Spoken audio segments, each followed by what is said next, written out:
नमस्कार दोस्तों, हर हर महादेव। सोमवार व्रत कथा। सोमवार का दिन शंकर भगवान को समर्पित होता है। आज के दिन भक्त भोलेनाथ को प्रसन्न करने के लिए विशेष पूजा अर्चना करते हैं। कुछ लोग आज के दिन व्रत भी रखते हैं ताकि शिव की विशेष कृपा प्राप्त की जा सके। बाबा भोलेनाथ के आशीर्वाद के लिए आप भी सोमवार का व्रत रख रहे हैं तो शिव व्रत कथा को पढ़कर या सुनकर इस उपवास को पूरा करें। सोमवार व्रत की विधि। सोमवार नारद पुराण के अनुसार सोमवार व्रत में व्यक्ति को प्रातः स्नान करके शिव जी को जल और बेल पत्र चढ़ाना चाहिए तथा शिव गौरी व्रत का कथा सुननी चाहिए। इसके बाद केवल एक समय ही भोजन करना चाहिए। साधारण रूप से सोमवार का व्रत दिन के तीसरे तक होता है, मतलब शाम तक किया जाता है। सोमवार व्रत 3 प्रकार का होता है: प्रति सोमवार व्रत, सौम्य प्रदोष व्रत और 16 सोमवार का व्रत हो। इन सभी व्रतों के लिए एक ही विधि होती है। सोमवार व्रत कथा। एक समय की बात है, किसी नगर में एक साहूकार रहता था।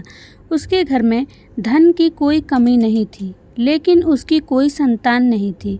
इस कारण वह बहुत दुखी था। पुत्र प्राप्ति के लिए वह प्रत्येक सोमवार व्रत रखता था और पूरी श्रद्धा के साथ शिव मंदिर जाकर भगवान शिव और पार्वती जी की पूजा करता।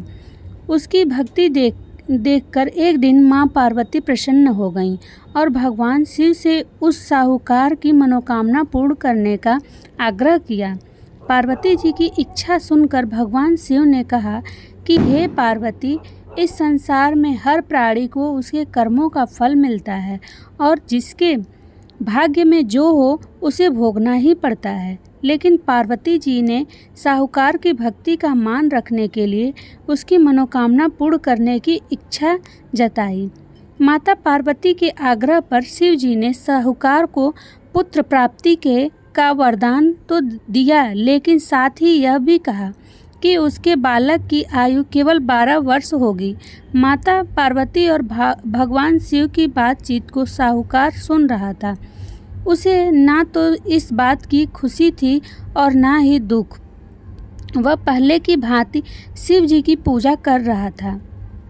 कुछ समय के बाद साहूकार के घर में एक पुत्र का जन्म हुआ।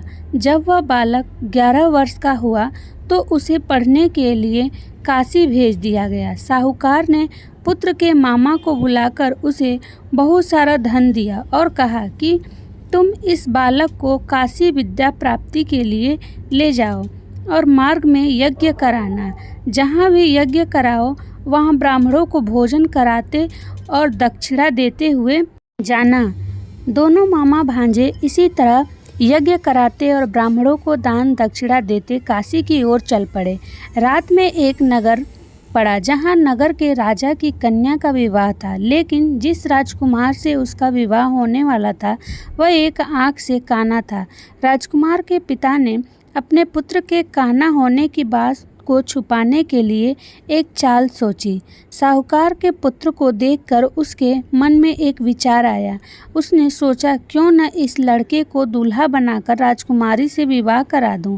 विवाह के बाद इसको धन देकर विदा कर दूंगा और राजकुमारी को अपने नगर में ले जाऊंगा। लड़के को दूल्हे के वस्त्र पहनाकर राजकुमारी से विवाह कर दिया गया। लेकिन साहूकार का पुत्र ईमानदार था। उसे यह बात न्याय संगत नहीं लगी। उसने अवसर पाकर राजकुमारी की चुन्नी के पल्ले पर लिखा कि तुम्हारा विवाह तो मेरे साथ हुआ है, लेकिन जिस राजकुमार के संग तुम्हें भेजा जाएगा वह एक आँख से काना है। मैं तो काशी पढ़ने जा रहा हूँ। जब राजकुमारी ने चुन्नी पर लिखी बातें पढ़ी तो उसने अपने माता पिता को यह बात बताई। राजा ने अपनी पुत्री को विदा नहीं किया, जिससे बारात वापस चली गई। दूसरी ओर साहूकार का लड़का और उसका मामा काशी पहुँचे और वहां जाकर उन्होंने यज्ञ किया। जिस दिन लड़के की आयु 12 साल की हुई उसी दिन यज्ञ रखा गया। लड़के ने अपने मामा से कहा कि मेरी तबीयत कुछ ठीक नहीं है। मामा ने कहा कि तुम अंदर जाकर सो जाओ। शिव जी के वरदान कुछ ही देर में उस बालक के प्राण निकल गए। मृत भांजे को देखकर उसके मामा ने विलाप शुरू किया। संयोगवश उसी समय शिवजी और माता पार्वती उधर से जा रहे थे। पार्वती ने भगवान से कहा, स्वामी, मुझे इसके रोने के स्वर सहन नहीं हो रहा। आप इस व्यक्ति के कष्ट को अवश्य दूर करें। जब शिव जी मृत बालक के समीप गए तो वह बोले कि यह उसी साहूकार का पुत्र है जिसे मैंने 12 वर्ष की आयु का वरदान दिया। अब इसकी आयु पूरी हो चुकी है।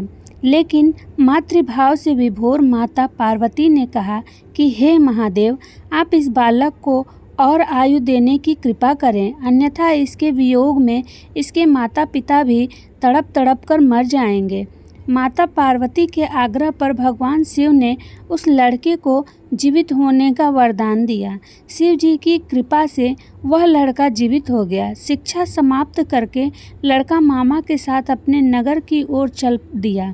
दोनों चलते हुए उसी नगर में पहुँचे जहाँ उसका विवाह हुआ था। उस नगर में भी उन्होंने यज्ञ का आयोजन किया। उस लड़के के ससुर ने उसे पहचान लिया और महल में ले जाकर उसकी खातिरदारी की और अपनी पुत्री को विदा किया। इधर साहूकार और उसकी पत्नी भूखे प्यासे रहकर बेटे की प्रतीक्षा कर रहे थे। उन्होंने प्रण कर रखा था कि यदि उन्हें अपने बेटे की मृत्यु का समाचार मिला तो वह भी प्राण त्याग देंगे, परंतु अपने बेटे के जीवित होने का समाचार पाकर वह बेहद प्रसन्न हुए। उसी रात भगवान शिव ने व्यापारी के स्वप्न में आकर कहा, हे श्रेष्ठी, मैंने तेरे सोमवार के व्रत करने और व्रत कथा सुनने से प्रसन्न होकर तेरे पुत्र को लंबी आयु प्रदान की है। इस प्रकार जो कोई सोमवार व्रत करता है या कथा सुनता है और पढ़ता है, उसके सभी दुख दूर होते हैं और समस्त मनोकामनाएं पूरी होती हैं। जय भोलेनाथ। हर हर महादेव। सोमवार के दिन यह भी कथा सुने। बहुत समय पहले एक नगर में एक राजा राज्य करता था। वह बड़ा ही धार्मिक और प्रजावत्सल था। वह हर सोमवार को शिव जी का व्रत करता, पूजा करता और ब्राह्मणों को भोजन कराता। लेकिन उसकी रानी अहंकारी और नास्तिक स्वभाव की थी। वह शिव जी की भक्ति को व्यर्थ समझती थी और राजा का उपहास करती रहती थी। राजा ने रानी को कई बार समझाया कि भगवान शिव के व्रत का कितना महत्व है, परंतु रानी न मानी। एक दिन रानी ने मजाक उड़ाते हुए कहा, अगर तुम्हारे भगवान शिव सच्चे हैं तो मुझे आज ही कोई चमत्कार दिखाएं। राजा ने दुखी होकर शिव जी से प्रार्थना की। उसी रात रानी को एक स्वप्न आया। उसने देखा कि एक भयानक राक्षस उसे पकड़कर नरक में ले जा रहा है। रानी बहुत भयभीत हो गई और शिव जी से मदद की गुहार लगाने लगी। तभी शिव जी प्रकट हुए और बोले, तेरा यह हाल तेरे अपमान और अभिमान के कारण हुआ है। यदि तू सचमुच पश्चाताप करे और श्रद्धा से सोमवार व्रत करे तो मैं तुझे क्षमा कर दूंगा। रानी की आंख खुली। वह कांपती हुई राजा के पास पहुंची और अपने व्यवहार के लिए क्षमा मांगी। फिर उसने श्रद्धा से सोमवार का व्रत आरंभ किया। कुछ ही समय में उसका जीवन सुखमय हो गया और वह भी एक सच्ची शिव भक्त बन गई। जय भोलेनाथ। व्रत से मिलने वाला फल। इस कथा को जो भी सोमवार के दिन श्रद्धा से पढ़ता या सुनता है, उसे अभिमान से मुक्ति मिलती है, घर में शांति आती है और शिव जी की कृपा बनी रहती है। हर हर महादेव। आज के दिन शिव तांडव भी सुनना अति फलदायी होता है। आइए सुनते हैं शिव तांडव स्तोत्र हिंदी में। उनके बालों से बहने वाले जल से उनका कंठ पवित्र है और उनके गले में सांप है जो हार की तरह लटका है और डमरू से डमट डमट डमट की ध्वनि निकल रही है। भगवान शिव शुभ तांडव नृत्य कर रहे हैं। वे हम सबको संपन्नता प्रदान करें। मेरी शिव में गहरी रुचि है, जिनका सिर अलौकिक गंगा नदी की बहती लहरों की धाराओं से सुशोभित है, जो उनकी बालों की उलझी जटाओं की गहराई में उमड़ रही है, जिनके मस्तक की सतह पर चमकदार अग्नि प्रज्वलित है और जो अपने सिर पर अर्धचंद्र का आभूषण पहने हैं। मेरा मन भगवान शिव में अपनी खुशी खोजे अद्भुत ब्रह्मांड के सारे प्राणी जिनके मन में मौजूद हैं, जिनकी अर्धांगिनी पर्वतराज की पुत्री पार्वती हैं, जो अपनी करुणा दृष्टि से असाधारण आपदा को नियंत्रित करते हैं, जो सर्वत्र व्याप्त हैं और जो दिव्य लोकों को अपनी पोशाक की तरह धारण करते हैं। मुझे भगवान शिव में अनोखा सुख मिले, जो सारे जीवन के रक्षक हैं। उनके रेंगते हुए सांप का फन लाल भूरा है और मणि चमक रही है। ये दिशाओं की देवियों के सुंदर चेहरों पर विभिन्न रंग बिखेर रहा है। जो विशाल मदमस्त हाथी की खाल से बने जगमगाते दुशाले से ढका है। भगवान शिव हमें संपन्नता दें, जिनका मुकुट चंद्रमा है, जिनके बाल लाल नाग के हार से बंधे हैं, जिनका पायदान फूलों की धूल के बहने से गहरे रंग का हो गया है, जो इंद्र, विष्णु और अन्य देवताओं के सिर से गिरती है। शिव के बालों की उलझी जटाओं से हम सिद्धि की दौलत प्राप्त करें, जिन्होंने कामदेव को अपने मस्तक पर जलने वाली अग्नि की चिंगारी से नष्ट किया था, जो सारे देवलोकों के स्वामियों द्वारा आदरणीय हैं, जो अर्धचंद्र से सुशोभित हैं। मेरी रुचि भगवान शिव में है, जिनके 3 नेत्र हैं, जिन्होंने शक्तिशाली कामदेव को अग्नि को अर्पित कर दिया। उनके भीषण मस्तक की सतह डगद डगद की ध्वनि से जलती है। वे ही एकमात्र कलाकार हैं जो पर्वतराज की पुत्री पार्वती के स्तन की नोक पर सजावटी रेखाएं खींचने में निपुण हैं। भगवान शिव हमें संपन्नता दें। वे ही पूरे संसार का भार उठाते हैं, जिनकी शोभा चंद्रमा है, जिनके पास अलौकिक गंगा नदी है, जिनकी गर्दन गला बादलों की परतों से ढकी अमावस्या की अर्धरात्रि की तरह काली है। मैं भगवान शिव की प्रार्थना करती हूँ, जिनका कंठ मंदिरों की चमक से बंधा है, पूरे खिले नीले कमल के फूलों की गरिमा से लटकता हुआ, जो ब्रह्मांड की कालिमा सा दिखता है, जो कामदेव को मारने वाले हैं, जिन्होंने त्रिपुर का अंत किया, जिन्होंने सांसारिक जीवन के बंधनों को नष्ट किया, जिन्होंने बलि का अंत किया, जिन्होंने अंधक दैत्य का विनाश किया, जो हाथियों को मारने वाले हैं और जिन्होंने मृत्यु के देवता यम को पराजित किया। मैं भगवान शिव की प्रार्थना करती हूँ, जिनके चारों ओर मधुमक्खियाँ उड़ती रहती हैं। शुभ कदम्ब के फूलों के सुंदर गुच्छे से आने वाली शहद की मधुर सुगंध के कारण, जो कामदेव को मारने वाले हैं, जिन्होंने त्रिपुर का अंत किया, जिन्होंने सांसारिक जीवन के बंधनों को नष्ट किया, जिन्होंने बलि का अंत किया, जिन्होंने अंधक दैत्य का विनाश किया, जो हाथियों को मारने वाले हैं और जिन्होंने मृत्यु के देवता यम को पराजित किया, जिनका तांडव नृत्य नगाड़े की टिमिट टिमिट तेज आवाज श्रृंखला के साथ लय में है, जिनके महान मस्तक पर अग्नि है, वो अग्नि फैल रही है। नाग की सांस के कारण गरिमामय आकाश में गोल गोल घूमती हुई मैं भगवान सदाशिव की पूजा कब कर सकूँगा। शाश्वत शुभ देवता, जो रखते हैं सम्राटों और लोगों के प्रति समभाव दृष्टि, घास के तिनके और कमल के प्रति, मित्रों और शत्रुओं के प्रति, सर्वाधिक मूल्यवान रत्न और धूल के ढेर के प्रति, सांप और हार के प्रति और विश्व में विभिन्न रूपों के प्रति, मैं कब प्रसन्न हो सकता हूँ।